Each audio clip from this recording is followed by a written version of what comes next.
مرحبا بكم في قناة ملاك. اليوم معنا لكم طريقة عمل الرز المندي بطريقة مبسطة ورائعة، وطريقة عمل الدجاج المحمر على أصوله.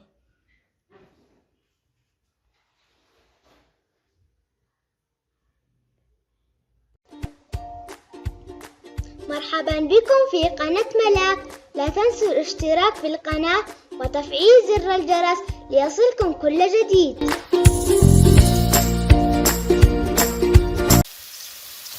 الآن وضعنا البصل مع الزيت، نقلبه لفترة بسيطة ونضع بقية البهارات.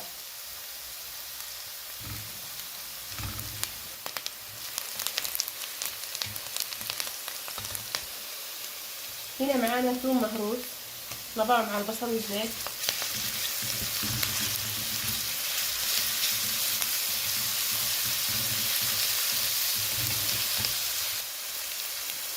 ومعانا هنا أيضا بهارات صحيحة،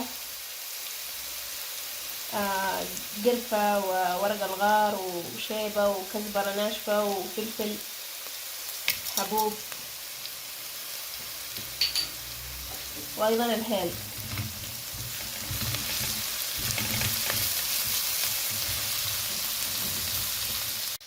نضيف الآن الدجاج،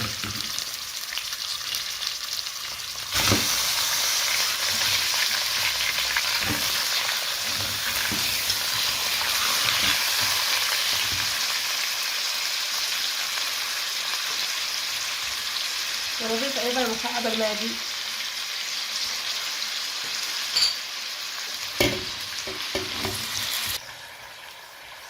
معانا هنا بهارات مطحونة، هيل، فلفل، كمون مطحون، كزبرة ناشفة أيضا.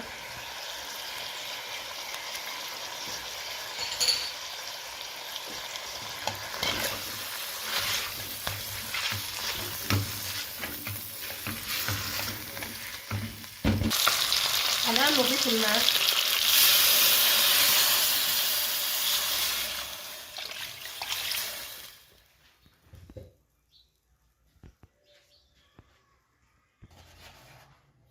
ونضيف أيضا ملعقة صغيرة من الملح.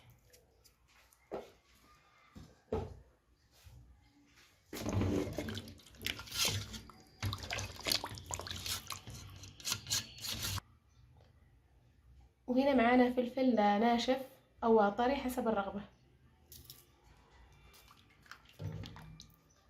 خلاص الآن نتركه يغلي ونغطي عليه. الآن أصبحت الدجاجة نص استواء. الآن نخرجها من المرق.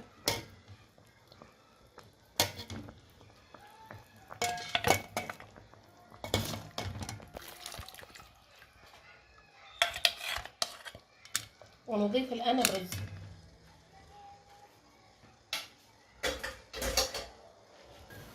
الآن نضيف الرز،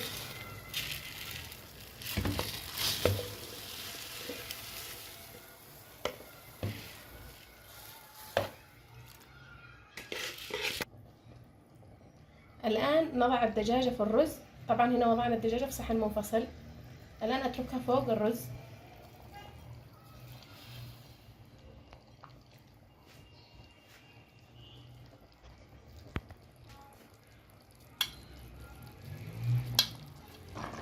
الآن نغطي وندخلها في الفرن. الآن بعد أن أدخلناها في الفرن نترك الرز مع الدجاجة لمدة نص ساعة على نار متوسطة. الآن أخرجنا الرز من الفرن.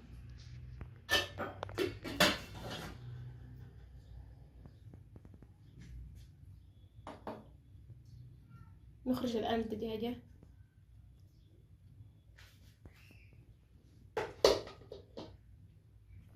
ونبدأ الآن نصبغ الرز معنا.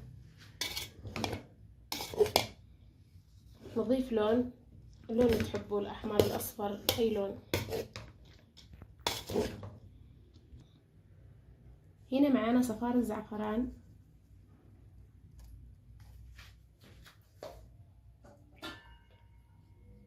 الآن نغطيه فترة.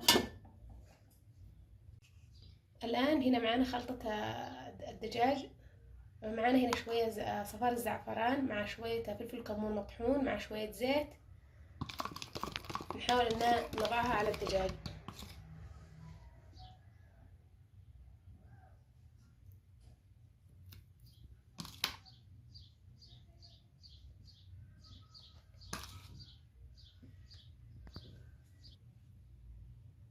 أصبحت الآن تتبيلتنا جاهزة بالدجاج، والآن ندخلها في الفرن. الآن نضعها في الفرن ونحمرها في الفرن تحميرة بسيطة من أعلى.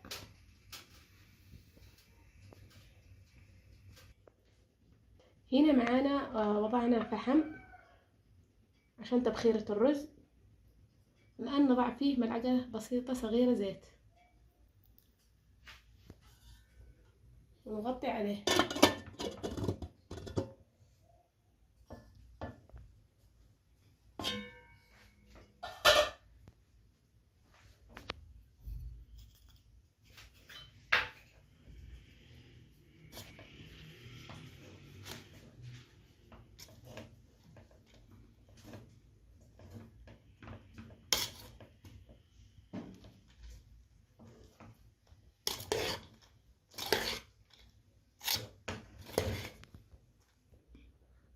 وأصبحت الآن وجبتنا جاهزة، وبالعافية عليكم.